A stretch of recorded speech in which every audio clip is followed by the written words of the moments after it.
Bom dia a todos. Então, é um dia muito feliz para nós, dia 13 de outubro de 2010. Nós, há muito tempo, a Associação Luso-Brasileira de Ciências da Fala foi criada em fevereiro de 2007. Nós prometemos, em algum momento da sua existência, a gente criar um periódico eletrônico que nos pudesse, onde tivéssemos um espaço para publicar trabalhos na área experimental, já que o espaço é bastante reduzido em termos brasileiros, no território nacional.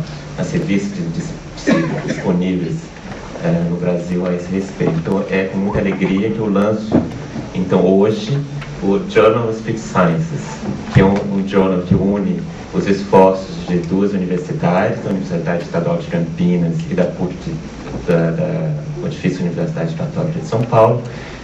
São os dois editores ali, representados por mim e pela Sandra Madureira. É um jornal que se dispõe a publicar textos de forma completamente livre.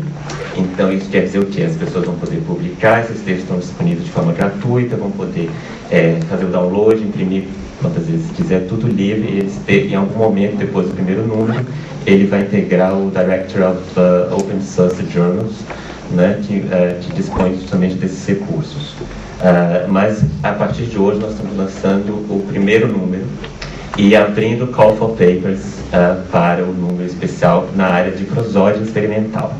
Então, eu declaro oficialmente aberto Call for Papers até o final de janeiro para receber artigos publicados em inglês ou em português com um resumo estendido em inglês ou em francês com resumo estendido também em português e atendendo a pedidos recentes também em espanhol com resumo com abstract em inglês, para que possa a gente fazer uma coisa que falta bastante, disseminar o trabalho de brasileiros na comunidade internacional.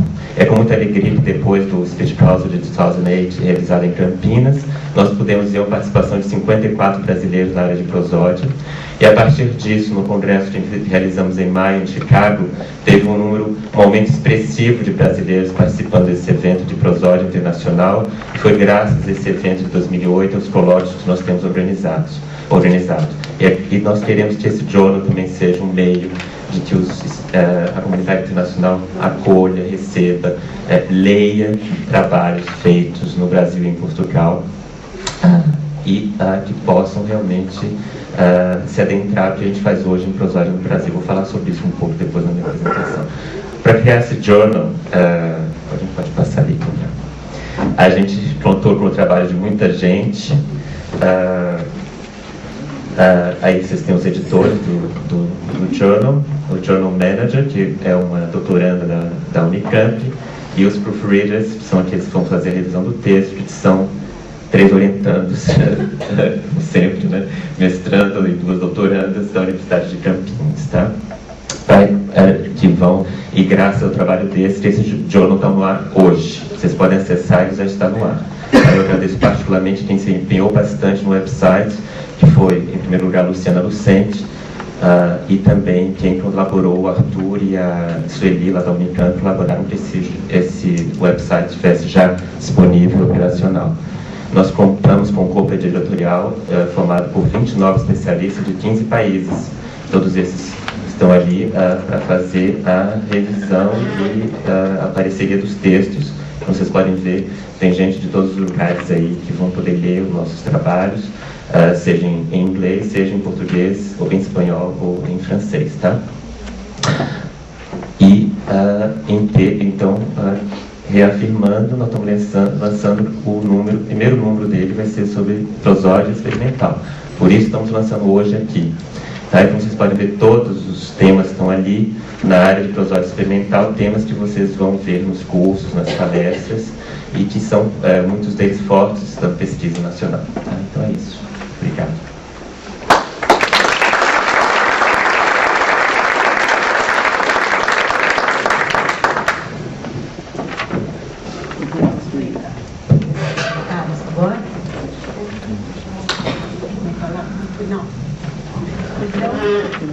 Eu agradeço a presença de vocês e a gente vai passar então a palestra de abertura com o professor Dr. Plínio Almeida Barbosa.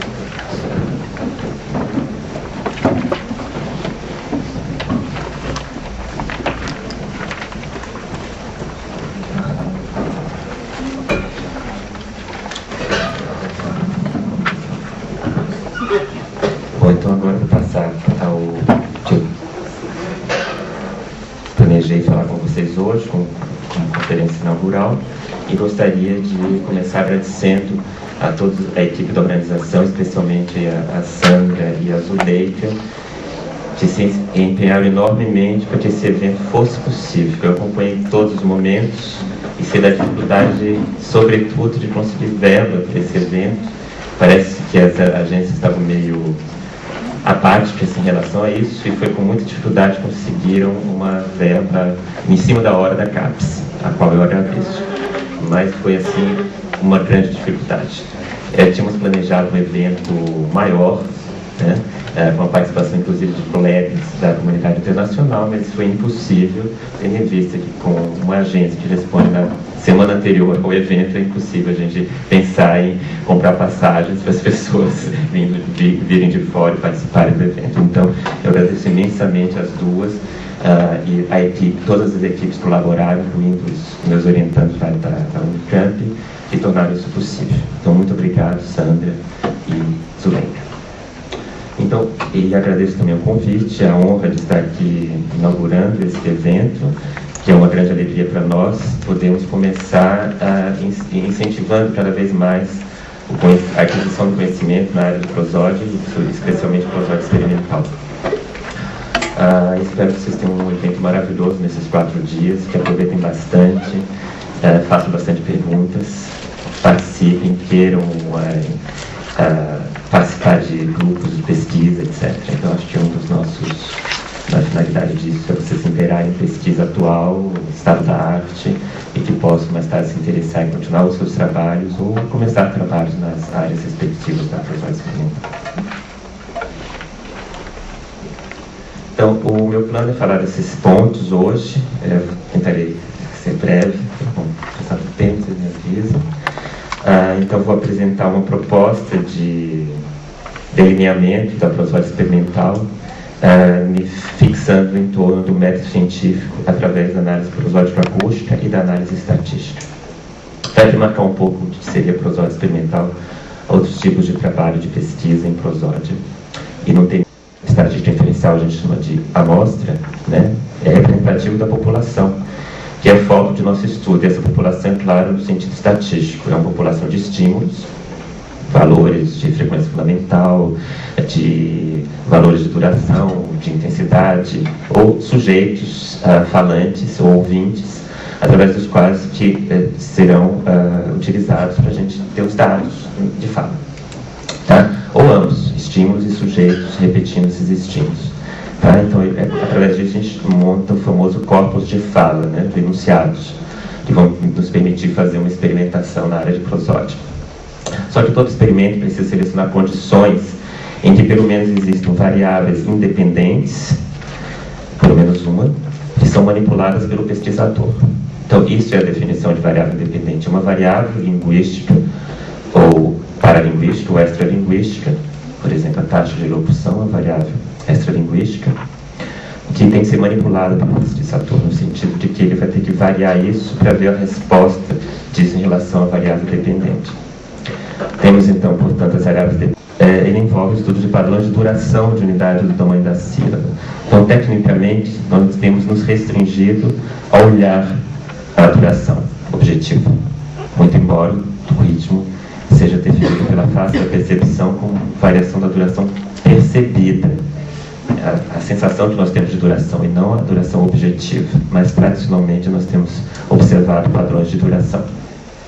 Tais padrões alternam crescende duracionais de graus variados de pontos de culminância, que eu vou mostrar daqui a pouco. E esses padrões são analisados na sua repetição e na sua estruturação em relação com o material linguístico. Então, aqui tem um exemplo mais vivo do que do interesse hoje que a gente tem em ritmo. A gente está interessado em poder falar o que tem de diferente na fala de alguns sujeitos quando eles narram versus quando eles leem, quando eles são sujeitos diferentes, quando eles narram logo depois de terem lido ou narram algumas semanas depois de terem lido, o que muda em relação a isso, o que tem na fala deles que é diferente. E aqui eu vou reportar alguns trechos de fala lida e fala narrada, num trabalho que apresentei ano passado no Interspeech, com duas colegas portuguesas. E justamente o estudo era comparar o ritmo do português brasileiro com o ritmo do português europeu.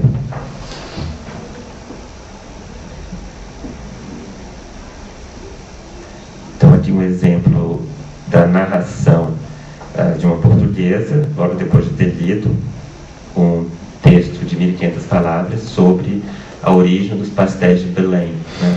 Sabe os pastéis de Belém, né? Acho que tem em São Paulo lendo bastante.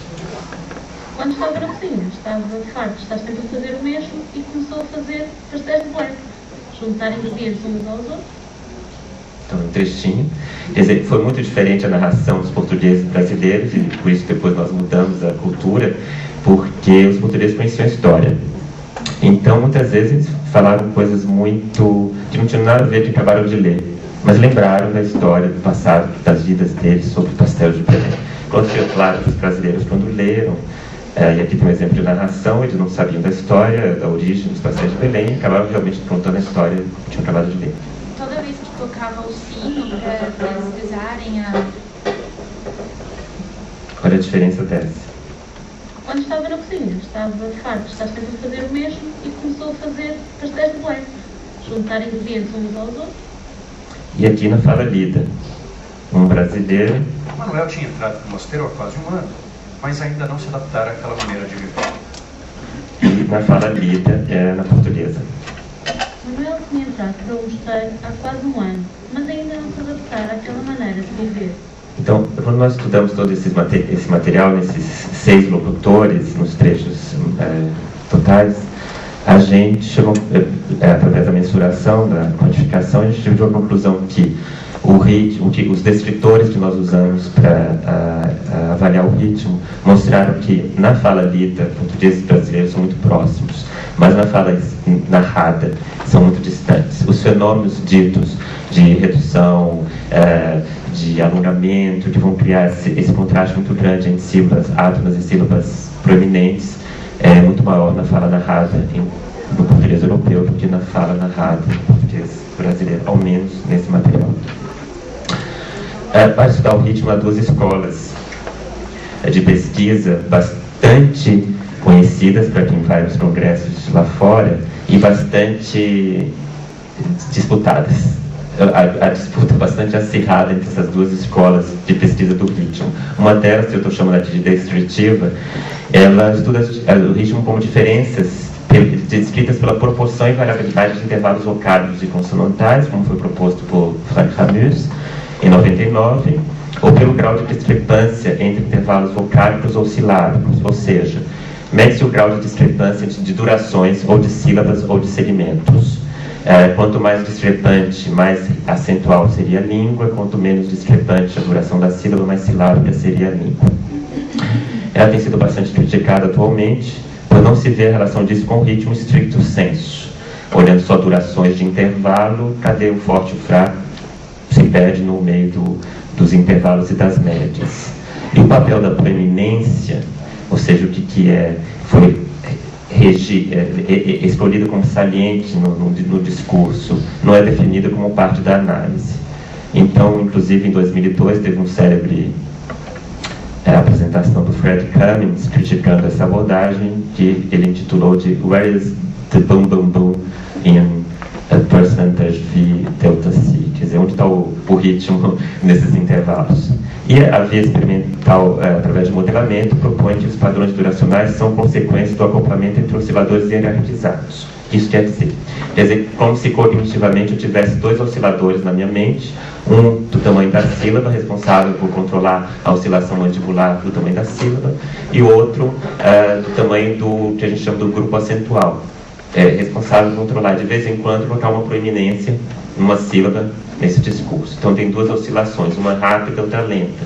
Quando as 2 interagem uma com a outra, a silábica difere